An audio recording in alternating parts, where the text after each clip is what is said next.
Kita awal informasi hari ini, pemirsa. Aksi ricuh di Lapas Kelas 2A Bau-Bau, Sulawesi Tenggara diduga kalapas menganiaya napi. Tindakan kekerasan tersebut memicu aksi protes sejumlah keluarga narapidana dan aktivis yang berujung ricuh.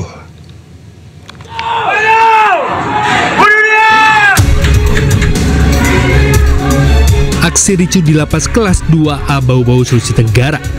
Kericuhan terjadi diduga kalapas dan anak buahnya menganiaya napi.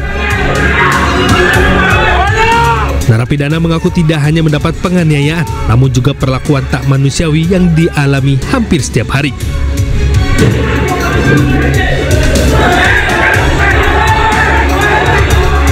Akibatnya dugaan penganiayaan sempat terjadi kericuhan di dalam lapas. Terlibat narapidana yang emosi meneriaki kalapas dengan kalimat makia. Tindakan kekerasan memicu aksi protes sejumlah keluarga napi dan para aktivis. Unjuk rasa pun berlangsung ricuh saat masa aksi memaksa masuk ke dalam lapas. Para pengunjuk rasa terlibat aksi saling dorong dengan sejumlah petugas lapas hingga nyaris adu jotos. Tidak ada, cuma kita hanya semacam namanya pemeloncoan supaya mereka tidak melakukan tindakan pidana. Kita suruh dia mungkin ada sedikit guling-guling aja, tapi nggak ada sama sekali. Atas tindakan kekerasan tersebut, pengunjuk rasa menuntut kalapas dan petugas lapas Bau-Bau yang terlibat kekerasan diproses hukum lantaran dianggap melakukan pelanggaran serius. Dari kota Bau-Bau, Sulawesi Tenggara, Andi Eba Ainis melaporkan. Jenazah pendaki asal Brasil Juliana Marins batal diotopsi di Rumah Sakit Bayangkara Polda NTB. Otopsi akan dilakukan di Denpasar, Bali usai proses pengurusan administrasi.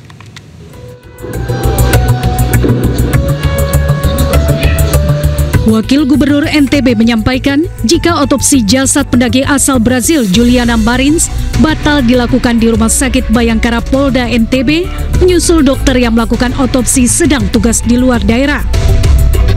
Otopsi sendiri akan dilakukan di Denpasar sesuai dengan permintaan keluarga untuk mengetahui penyebab kematian dari Juliana. Selain itu, hasil otopsi juga dibutuhkan oleh pihak kedutaan untuk proses pemakaman di Brasil.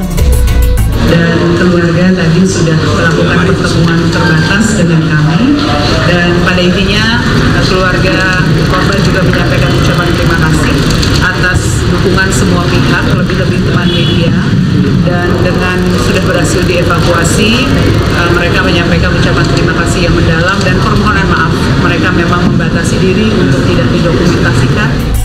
Sebelumnya evakuasi jasad Juliana berlangsung dramatis karena terkendala cuaca. Korban dievakuasi tim SAR gabungan dari kedalaman 600 meter. Juliana terperosok ketika mendaki Gunung Rinjani. Posisi korban terdeteksi melalui pantauan udara drone thermal. Selama 3 hari, petugas sempat kesulitan melakukan evakuasi karena medan yang terjal dan cuaca ekstrim. Dari Mataram, Nusa Tenggara Barat, Hari Kasidi, iNews melaporkan. Pasca meninggalnya Juliana di Gunung Rinjani, Instagram pribadi Presiden Prabowo Subianto diserbu komentar warga Brasil. Mereka mengungkapkan kekecewaan karena pemerintah Indonesia dinilai tidak efektif dalam proses evakuasi Juliana.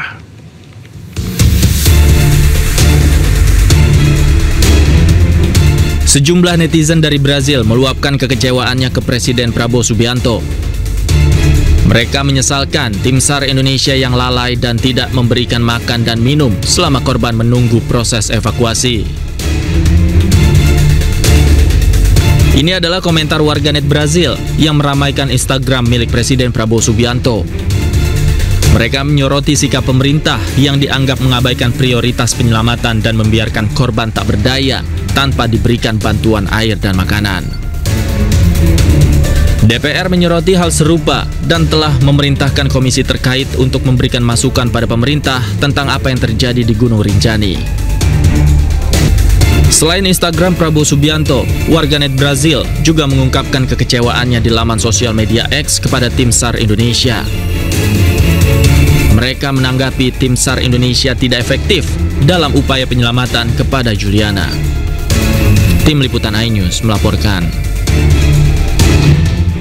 Buntut aksi warganet Brazil yang menyerbu akun Instagram Presiden Prabowo Subianto, pimpinan DPR memastikan akan ada evaluasi pada proses evakuasi pendaki asal Brazil Juliana Marins.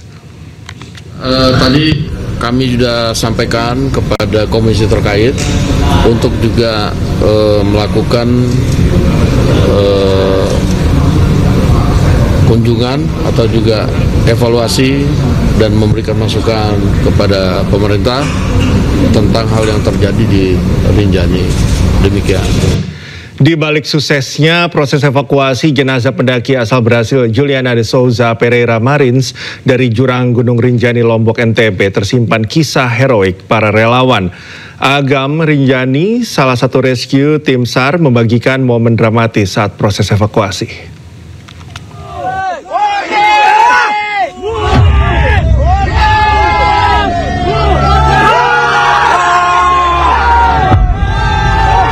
Pendaki asal Brazil yang terperosok di jurang Gunung Rinjani di Lombok NTB berhasil dievakuasi oleh tim SAR gabungan.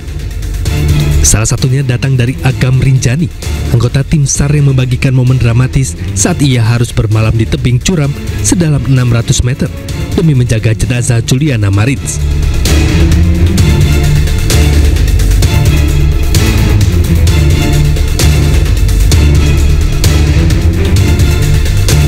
Selain itu, Agam Rinjani menuai pujian sebagai pahlawan dari warganet Brazil atas mengevakuasi korban tewas pendaki Juliana Marins yang jatuh ke jurang Rinjani sedalam 600 meter. Jenazah korban selanjutnya ditandu menyusuri rute pendakian menuju posko Sembalu. Kemudian dibawa ke Rumah Sakit Bayangkara Polda Nusa Tenggara Barat menggunakan helikopter medis. Tim Liputan iNews melaporkan. Pemirsa, jelang libur panjang Tahun Baru Hijriah, aktivitas warga Jakarta dan sekitarnya mulai terlihat meningkat pada Kamis malam. Dan untuk mengetahui situasi terkini, kita pantau situasi terkini di sejumlah titik melalui kamera NTMC Polri. Kita akan simak gambar di kiri atas layar kaca Anda adalah kawasan Simpang Selipi Palmerah. Kita lihat bahwa ada satu jalur yang cukup padat, namun sisi lainnya nampak lancar. Walaupun ada beberapa titik ke kawasan Selipi yang memang padat sejak sore tadi, tapi kalau kita lihat kondisinya saat ini sudah mulai mengular. Selanjutnya pemirsa, di gambar bagian kanan atas layar kaca Anda adalah kawasan Simpang Semanggi yang biasanya menjadi simpul kemacetan, tidak hanya jam sibuk di sore hari, tetapi juga jelang libur panjang kita bisa melihat kepadatan lalu lintas sudah terlihat baik di jalur tol dalam kota maupun akses Jalan Gatot Subroto, sehingga Anda yang ingin mengakses ke arah Simpang Semanggi untuk memperhatikan jam-jam dan juga himbauan informasi yang disampaikan oleh pihak NTMC Polri. Kita beralih pemirsa ke gambar di kiri bawah layar kaca Anda, kawasan Bundaran Pondok Indah yang situasinya lengang saat ini. Walaupun Pondok Indah menjadi salah satu titik tersibuk juga di Jakarta, tapi kalau kita lihat situasinya ada keramaian namun belum signifikan, tetapi juga Anda tetap harus terus memantau situasi terkini melalui informasi dari pihak kepolisian. Kemudian kita akan melihat juga tadi di Simpang Tomang, Jakarta Barat, situasinya juga ramai lancar di Simpang Tomang, Jakarta Barat. Sejak sore tadi juga terpantau ada keramaian, namun kita lihat saat ini kondisinya sudah mulai lengang, tetapi Anda tetap harus memperhatikan terutama jelang libur panjang atau long weekend ini tentu aktivitas masyarakat akan semakin tinggi.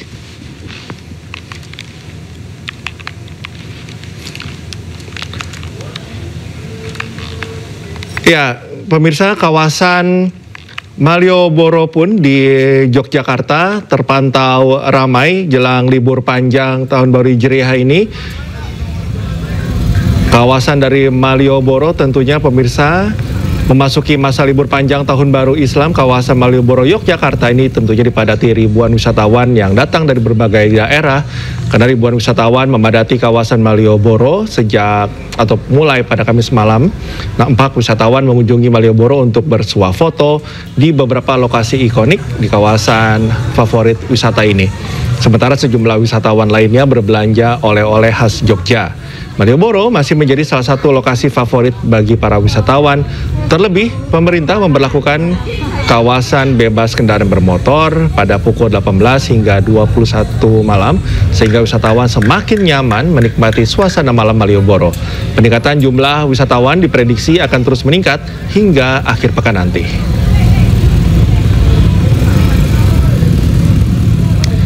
Memasuki libur panjang Tahun Baru Islam, puluhan ribu kendaraan wisatawan mulai memadati Tol Paster Bandung. Kepadatan juga terjadi selepas gerbang Tol Paster menuju pusat kota Bandung. Sebanyak 58.000 lebih kendaraan tercatat memasuki gerbang Tol Paster sejak siang hari. Kepadatan juga terjadi dari arah Dr. Junjunan menuju area tol hingga menyebabkan kemacetan sepanjang 5 km. Dinas Jasa Marga Kota Bandung mencatat sejak pagi tadi sebanyak 32.626 kendaraan memasuki Kota Bandung. Sementara kendaraan yang keluar Kota Bandung hingga malam ini tercatat sebanyak 58.711 kendaraan. Kepadatan diprediksi akan terus berlangsung hingga esok hari.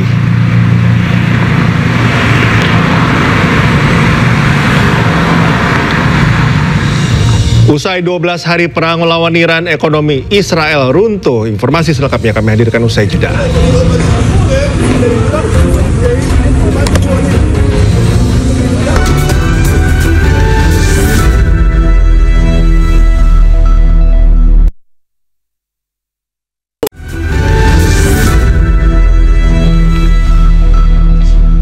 Kembali di News Prime, pemirsa, setelah sepakati gencatan senjata dengan Iran, Israel malah kembali menyerang Gaza. 80 orang dilaporkan meninggal dunia.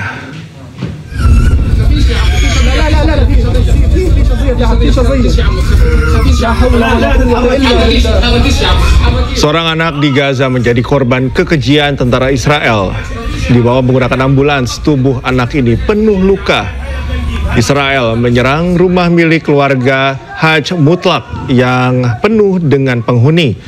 Dalam 24 jam terakhir, Israel kembali meluncurkan serangan ke Gaza yang mengakibatkan 80 orang tewas dan ratusan orang terluka.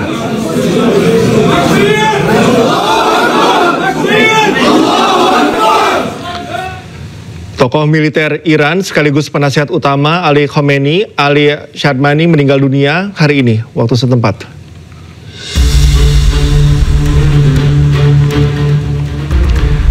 Ali dilaporkan meninggal dunia setelah menderita luka-luka akibat serangan Israel di Iran. Pusat Komando Garda Revolusi pun bersumpah tidak akan tinggal diam dan akan membalas dendam atas pembunuhan ini. Sebelumnya, militer Israel mengatakan pada 17 Juni bahwa Israel telah membunuh Shadmani yang mereka identifikasi sebagai kepala staf perang Iran dan komandan militer paling senior. Ali Shadmani sebelumnya sempat dilaporkan tewas pekan lalu akibat serangan rudal Israel di Teheran. Namun spekulasi tersebut dibantah langsung oleh Ali Shadmani.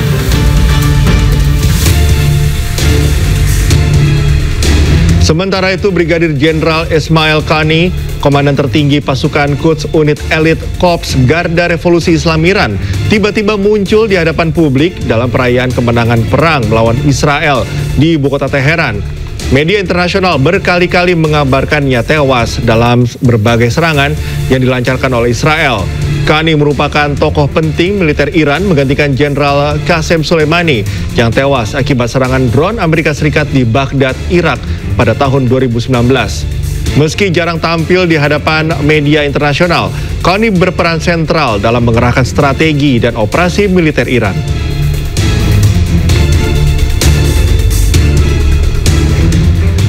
Usai 12 hari perang melawan Iran, ekonomi Israel runtuh. Hal tersebut disebabkan biaya perang mencapai miliaran dolar Amerika Serikat.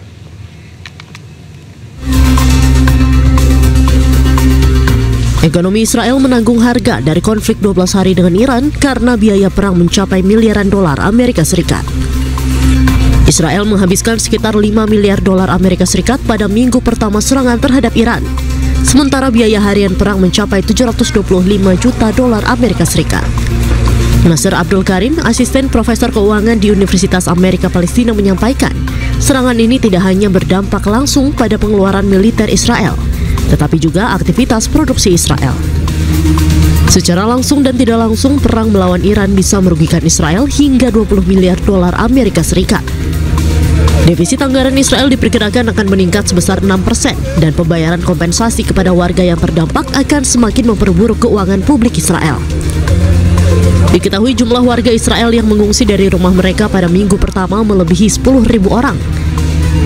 Kemudian sekitar 36.465 orang mengajukan kompensasi menurut otoritas pajak Israel. Para ahli pun mengingatkan bahwa tingkat pertumbuhan Israel dapat melambat, tingkat pengangguran dan kemiskinan dapat meningkat jika konflik terus berlanjut.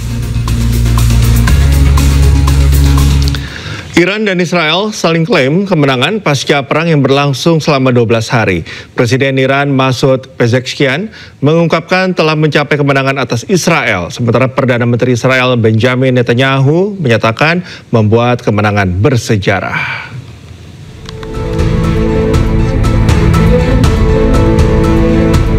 Pasca perang yang berlangsung selama 12 hari, Presiden Iran Masoud Pezeshkian mengungkapkan telah mencapai kemenangan atas Israel. Pezeshkian menegaskan keteguhan dan perlawanan rakyat Iran menjadi alasan kemenangan yang dicapai atas Israel. Hal ini diungkapkan Pezeshkian setelah Presiden Amerika Serikat Donald Trump mengatakan Iran dan Israel mencapai kesepakatan gencatan senjata. Pezeshkian mengungkapkan berkat perlawanan berani rakyat Iran, negaranya berhasil mengakhiri perang 12 hari dengan Israel. تلاش که عزیزان ما در نیروهای نظامی امنیتی ارتش سپاه و بسیج و مردم داشتن به نظر من یک صفحه دیگری از رشادت‌ها و همدلی‌ها و همبستگی‌ها رو ایجاد کرد. Seakan tak mau kalah, Perdana Menteri Israel Benjamin Netanyahu juga mengklaim kemenangan Israel dalam perang 12 hari. Netanyahu menyatakan membuat kemenangan bersejarah dan Israel telah menyingkirkan ancaman bom nuklir Iran. ב-12 הימים של מבצע עם כלבי השגנו ניצחון היסטורי, והניצחון הזה יעמוד לדורות. הסרנו מעלינו שני איומים קיומיים מיידיים, איום ההשמדה בפצצות גרעין ואיום ההשמדה ב-20,000 טילים בליסטיים. אם לא היינו פועלים עכשיו, מדינת ישראל הייתה עומדת בקרוב בפני סכנת השמדה. אבל זה לא קרה, כי ברגע המכריע קמנו כלבי, נעמדנו כארי, והשאגה שלנו הרעידה את טהרן והידדה בכל העולם. Kepala Badan Intelijen Israel Mossad, David Barnea, mengucapkan terima kasih kepada Badan Intelijen Pusat Amerika Serikat atau CIA atas bantuan dalam operasi gabungan selama perang 12 hari melawan Iran. אני רוצה להביע הערכה וגם הוקרה לשותף שלנו המרכזי, ה-CIA, על הפעילות המשותפת והמבצעים שבאו לידי ביטוי, וגם לראש ה-CIA שתמך במוסד בהבאת ההחלטות הנכונות שבסופו של דבר אפשרו את המבצע הזה. נמשיך לפקוח 7 עיניים על כל הפרויקטים שיש באיראן, שאותם אנחנו מכירים בצורה המעמיקה ביותר, ואנחנו נהיה שם כמו שהיינו שם עד עכשיו. Meskipun serangan mereda, Presiden Prancis Emmanuel Macron memperingatkan bahwa gencatan senjata Israel-Iran masih sangat rapuh dan meminta kedua negara untuk sepenuhnya menghormati gencatan senjata. Au moment où le Grand Nord redevient un théâtre d'influence, d'interférence, de contestation entre puissances, la Norvège joue un rôle tout particulier. En effet, 10 jours après le déplacement que j'ai pu faire au Groenland avec la première ministre du Danemark, je souhaitais être là pour redire la volonté de la France d'être aux côtés de ses grands alliés européens pour maintenir leur souveraineté, leur indépendance et pour participer aux opérations de sécurité collective dans la région. Notre marine y joue tout son rôle et la présence ici de la Normandie, de son équipage et Proses evakuasi warga negara Indonesia yang terdampak perang Iran-Israel melalui Baku, Azerbaijan masih terus berlangsung. 13 warga negara Indonesia yang dievakuasi dari Iran sudah tiba di Indonesia.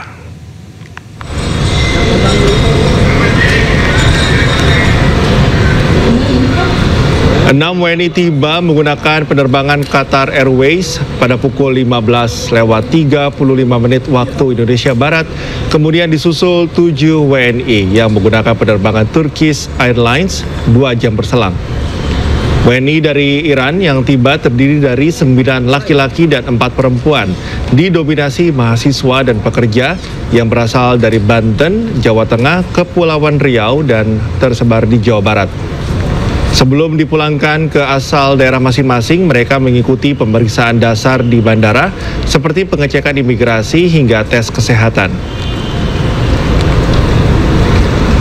Sebenarnya kita sangat terima kasih sekali dengan tim-tim dari Republik Indonesia ini, dimulai dari KBRI, terus KBRI itu Iran dari Teheran, KBRI Baku, bahkan ada dari KBRI Moskow yang membantu datang ke Baku karena timnya kurang. Terus ada Kemenlu juga, kita lengkap, pokoknya paket lengkap. Terus ke fasilitasnya pun makan terjamin, kita pun tinggal di hotel yang lumayan enak. Jadi tadi yang seperti dibilang Mas Naki itu semuanya nggak ada rasa takut-takutnya lah. Kita ke informasi lainnya, pemirsa. Jelang 1 Muharram 1447 Hijriah, pemerintah Arab Saudi melaksanakan tradisi tahunan dengan memasang kiswah baru pada Ka'bah.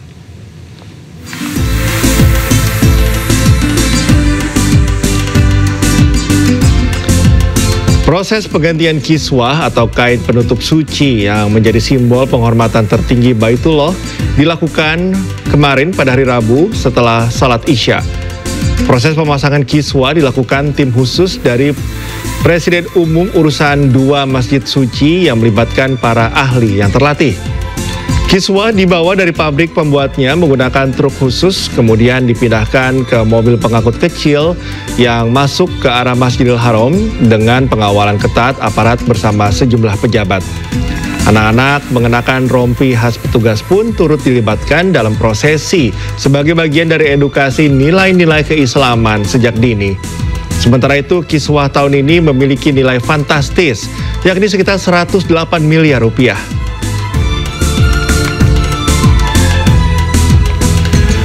Mahkamah Konstitusi memutuskan mulai 2029 pemilu nasional dan daerah digelar secara terpisah.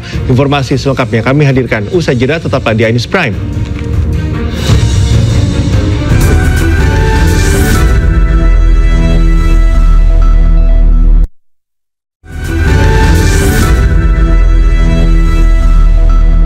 Pemirsa, Mahkamah Konstitusi memutuskan mulai 2029 pemilu nasional dan daerah digelar secara terpisah dengan jeda waktu paling singkat 2 tahun atau paling lama 2 tahun dan 6 bulan. Dengan adanya putusan ini menandai perubahan besar dalam desain pemilu serentak yang selama ini dijalankan. MK memutuskan agar pemilu nasional baik DPR, DPD, dan Presiden Wakil Presiden digelar secara serentak. Sementara pemilihan daerah baik DPRD digabung dengan Pilkada. Keputusan ini ditetapkan dalam sidang putusan nomor 135 tahun 2024.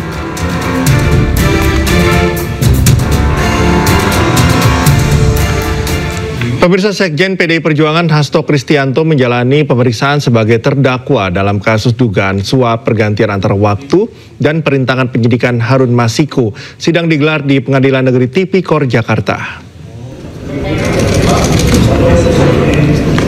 Hasto Kristianto tiba di Pengadilan Negeri Tindak Pidana Korupsi Jakarta dengan pengawalan ketat dari petugas.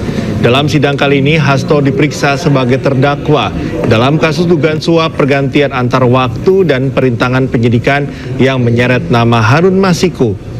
Sidang Hasto juga dihadiri sejumlah kader PDIP seperti Ganjar Pranowo dan Jarod Saiful Hidayat hingga Krisdayanti. Hasto didakwa menyuap mantan Komisioner KPU Wahyu Setiawan untuk menetapkan Harun Masiku sebagai anggota DPR periode 2019-2024. Hasto juga disebut-sebut memerintahkan Harun Masiku untuk menenggelamkan ponselnya agar tidak terlacak KPK. Ini saja, oke, thanks. Yang itu ditenggelamkan saja, tidak usah mikir sayang dan lain-lain. Gitu ya. Saudara nggak tahu ini, nggak pernah ngirim. Saya tidak tahu terhadap percakapan ini, tahu di persidangan ini, karena pada saat itu juga saya sedang ada acara hari lahir Bung Karno. Oke.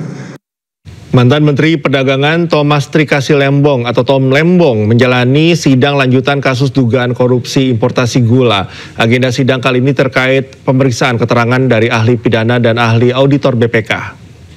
Itu sarana itu tidak ia miliki sehingga sidang kasus importasi gula oleh mantan Menteri Perdagangan periode 2015-2016 Tom Lembong kembali dilanjutkan hari ini di Pengadilan Tindak Pidana Korupsi Jakarta Pusat.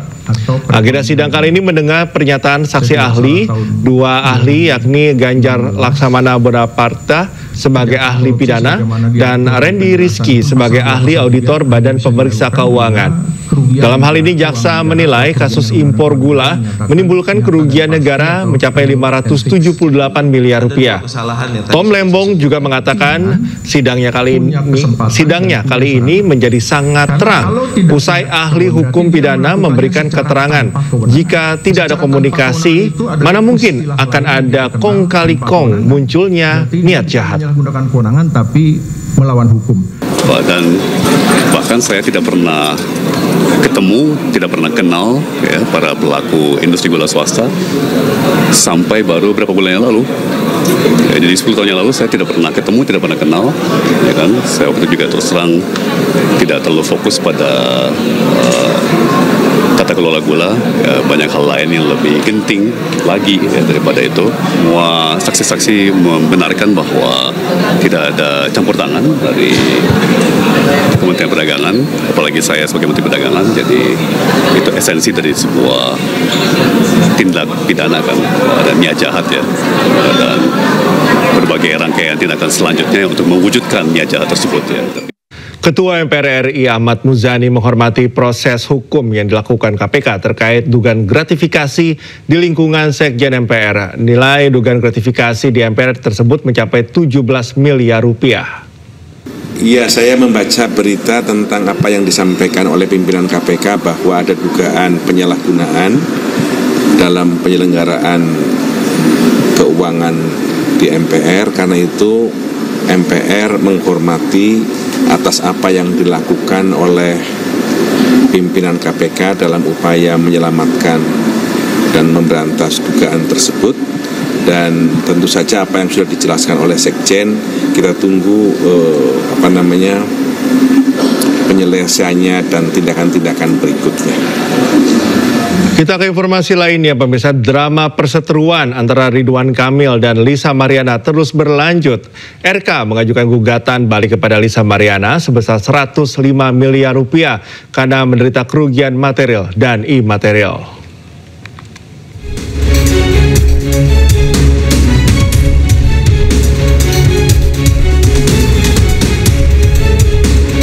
Perseteruan antara mantan Gubernur Jawa Barat Ridwan Kamil dengan selebgram Lisa Mariana memasuki babak baru. Ridwan Kamil melalui kuasa hukum mengajukan gugatan balik terhadap Lisa Mariana. Tak tanggung-tanggung, Ridwan Kamil menuntut Lisa Mariana sebesar 105 miliar rupiah. Besaran tuntutan tersebut dinilai layak karena RK mengaku menderita kerugian material dan imaterial. Kerugian material antara lain tidak dapat melakukan pekerjaan selama proses sidang berlangsung, sementara kerugian imaterial, reputasi RK sebagai tokoh nasional tercoreng dengan adanya kasus tersebut. Terdegradasinya reputasi yang baik, nilai ketokohan dari Pak Ridwan Kamil. Kita kan tahu bahwa Pak Ridwan Kamil adalah tokoh daerah bahkan nasional yang selama ini menjadi panutan. Nah, itu terdegradasi, bahkan hilang, bahkan hancur. Dan kedua, hubungan keharmonisan dan harga diri yang hancur dan nilai-nilai kehormatan yang sudah hilang. Dari siapa? Dari keluarga inti, dari keluarga besar, bahkan hilangnya keharmonisan dalam hubungan suami istri di dalam perkawinan mereka. Sebelumnya Ridwan Kamil dan Lisa Mariana sudah menjalani sidang pembacaan pokok gugatan. Sidang akan dilanjutkan pada hari Rabu pekan depan. Dari Bandung, Jawa Barat, Yanuar Candika, iNews melaporkan. Sebelumnya, santer kasus dugaan perselingkuhan yang menjerat mantan Gubernur Jawa Barat Ridwan Kamil dengan model majalah dewasa Lisa Mariana. Usai Lisa Mariana mengaku memiliki anak dari Ridwan Kamil, pasangan Lisa Mariana membantah bahwa anak Lisa adalah anak RK.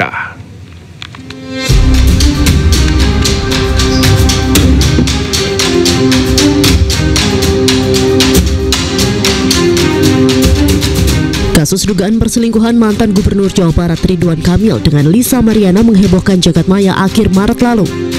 Dalam beberapa keterangannya di media sosial, model Lisa Mariana mengaku berpacaran dengan RK dan bahkan memiliki anak dari mantan Gubernur Jawa Barat tersebut. Tak lama setelah menjadi perbincangan publik, Lisa Mariana pun muncul. Dengan mengejutkan, Lisa mengaku mempunyai anak dari RK. Kronologis kenal sama Pak RK itu saya dikenalkan oleh AA. Ya, dikenalkan oleh AA, berlanjut ke medsos dan Pak RK sendiri yang men-DM saya di Instagram. Ini tahun berapa? Awal 2021 di bulan Mei.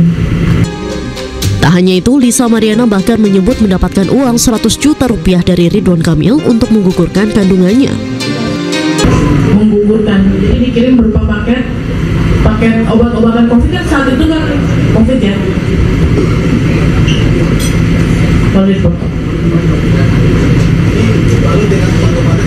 Isinya uang, di bawahnya uang. Ya, sekitar 100 juta.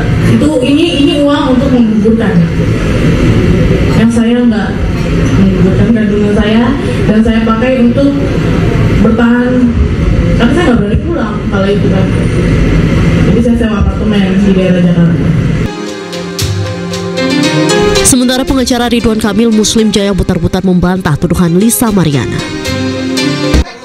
Enggak, itu bohong, tidak ada. Karena mekanisme kan jelas, kan begitu. Jadi sekali lagi, kami kan sudah sampaikan tadi bahwa proses tes DNA seyogianya, ingat sekali lagi, seyogianya itu melalui proses pengadilan, karena itu melalui proses implikasi. Jadi bagian dari proses hukum yang akan dilakukan. Namun sekali lagi tentunya kesepakatan kedua belah pihak. Ya, kalau memang tanpa melalui pengadilan sih oke saja. Pak, hari ini saya bilang tadi, Pak RK siap untuk melakukan tes DNA. Sepekan setelah Lisa Mariana muncul ke publik, muncul pria bernama Revelino Tuase yang mengaku sebagai ayah biologis anak Lisa. Melalui kuasa hukumnya El Manik, Revelino membantah anak Lisa Mariana yang berinisial CA adalah anak Ridwan Kamil. Meski ada pengakuan Revelino Tuase, Lisa Mariana tetap melayangkan gugatannya kepada Ridwan Kamil, salah satunya meminta tes DNA. Tim Liputan iNews melaporkan. Kita beralih ke informasi lainnya, pemirsa. Hari terakhir retret Kepala Daerah Gelombang 2 di kampus IPDN Jatinangor, Jawa Barat, Menteri Agama RI Nasaruddin Umar menjadi pemateri. Menteri Agama mengatakan retret penting bagi kepala daerah untuk konsentrasi dan kontemplasi.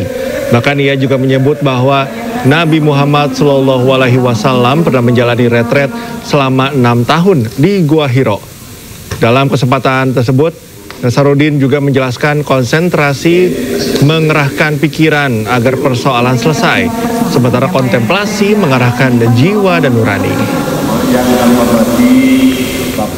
Kita lihat, retreat ini sangat besar manfaat. Coba, Nabi retreat itu di Gua Hira itu berapa lama? 6 tahun tuh retreat. Turunnya ke Gua Hira. Gandhi misalnya di Hindu. Kenapa bisa menjadi tokoh internasional? Itu kerjanya retreat.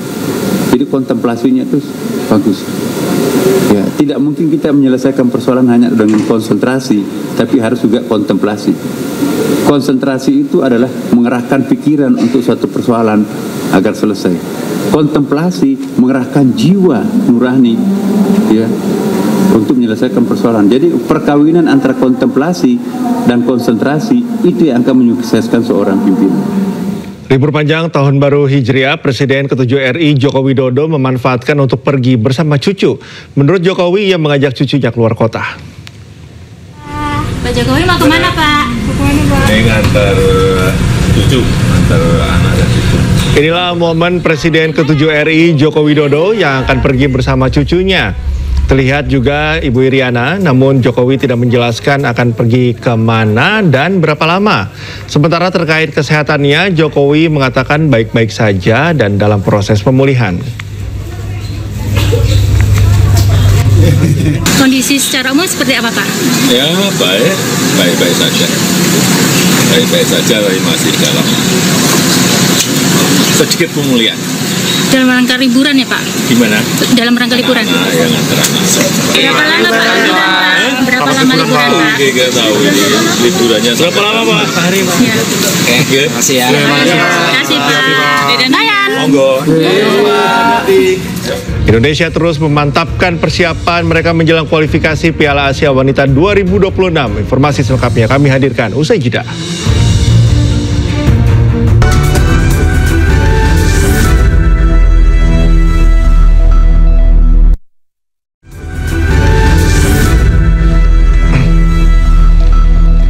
Viral, Polri mendemonstrasikan sejumlah robot canggih dalam persiapan HUT ke-79 Bayangkara di Monas, Jakarta. Robot-robot canggih tersebut merupakan simbol kesiapan Polri menghadapi transformasi dan adaptif terhadap perkembangan teknologi.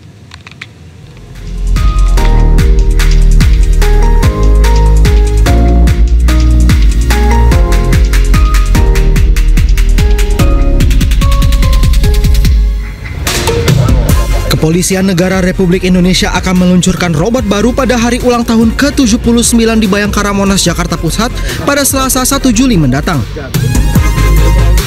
Melalui media sosial Instagram, Polri mengunggah gambar robot super canggih yang akan membantu tugas para personelnya di lapangan. Unggahan itu pun menjadi viral karena mengundang perhatian dari warganet yang penasaran. Menurut Kepala Biro Penerangan Masyarakat Divisi Humas Polri Brigjen Pol Trunoyudo Wisnu Andiko, robot-robot canggih itu merupakan simbol kesiapan Polri menghadapi transformasi dan adaptif terhadap perkembangan teknologi dalam rangka meningkatkan perlindungan dan pelayanan kepada masyarakat.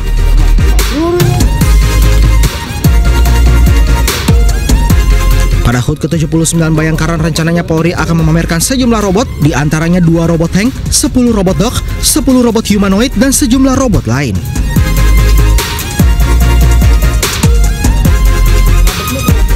Indonesia terus memantapkan persiapan mereka menjelang kualifikasi Piala Asia Wanita 2026.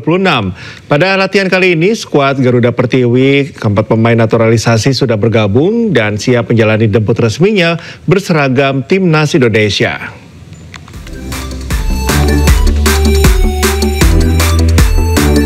Indonesia terus memantapkan persiapan mereka menjelang kualifikasi Piala Asia Wanita 2026. Dalam sesi latihan terbuka di Dewa United Arena Tangerang, Banten, keempat pemain naturalisasi bergabung dalam sesi kali ini.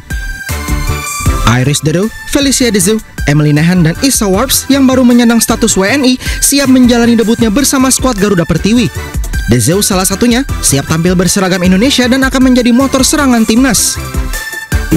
I'm an attacking midfielder who likes to give a true pass to the striker or the winger and catch the rebound, maybe score and give a good free kick. Kehadiran keempat pemain naturalisasi ini tentunya mempunyai kualitas yang lebih baik. Meski begitu, para pemain lokal lainnya tetap bisa mengimbangi kemampuan mereka. Perbedaan kualitas mungkin ada, tapi kita bisa imbangin mereka semua. Mereka cepat berpikir, passingnya cepat, dribblingnya di atas rata-rata, dan untuk finishingnya lebih baik. Indonesia akan menjadi tuan rumah kualifikasi Piala Asia Wanita Grup D yang bakal digelar di Tangerang, Banten. Skuad Garuda Pertiwi akan bersaing dengan Kirgistan, Pakistan, dan Taiwan. Hanya juara grup yang berhak tampil di putaran final yang digelar di Australia. Dari Jakarta, Rizky Iqbal, iNews melaporkan. Dua pesepak bola Indonesia mendapat pelatihan selama 2 pekan di Tahonar yang merupakan akademi klub La Liga Osasuna. Kedua pemain muda tersebut membuat tuan rumah terkesan merefleksikan kemajuan sepak bola Indonesia dalam beberapa tahun terakhir. Dan pemirsa, usai sudah kebersamaan kita dalam iNews Prime hari ini, temukan informasi-informasi terbaru lainnya di www.inews.id. Cuplikan tayangan berita iNews dapat Anda saksikan di kanal YouTube @officialinews. Sesaat lagi rekan Gede Satria akan hadir dalam program iNews Malam. Mewakili kerabat kerja yang bertugas, saya Cika Mutazam pamit. Terima kasih dan sampai jumpa.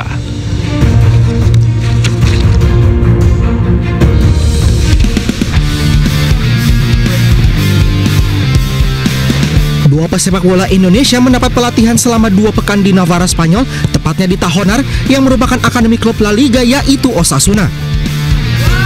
Kedua pemain itu adalah bek Persija Jakarta Perez Aquilaccio dan gelandang Borneo FC Fardan Faras Prawita. Keduanya berlatih bersama tim U15 dan U16 Osasuna. Keduanya awalnya dijadwalkan melakukan perjalanan pada Maret lalu, namun tugas timnas menunda kedatangan mereka.